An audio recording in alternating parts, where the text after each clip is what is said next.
இது வந்து ரஷ்யாவில் இருக்க மருத்துவக் கல்லூரிகள் எல்லாமே வந்து அரசால் நடத்தப்படுற அரசு பல்கலைக்கழகங்கள். இதில் நம்ம இந்த எஜுகேஷனல் ஃபேரில் கலந்துக்கிற universities Kazan State Medical University, Volgograd State Medical University, MEPhI, இவங்க எல்லாமே பார்த்தீங்கன்னா 20 வருஷத்துக்கு மேலே இங்கிலீஷ் மீடியத்தில் நம்ம இந்தியன் ஸ்டூடெண்ட்ஸ் போய், குறிப்பாக சவுத் இந்தியாவிலேருந்து ஸ்டூடெண்ட்ஸ் போய் ரொம்ப வருஷமாக படிச்சுட்டு இருக்காங்க.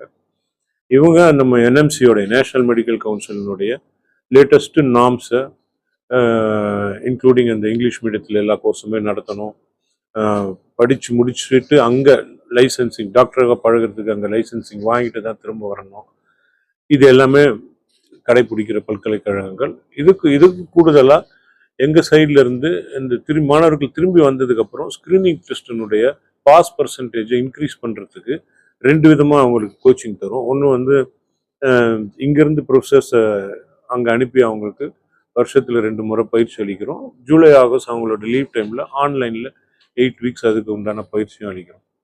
ஸோ இந்த கல்வி கண்காட்சிக்கு வர மாணவர்களுக்கு நீட் ரிசல்ட் 14 ஜூன் எதிர்பார்க்கப்படுது.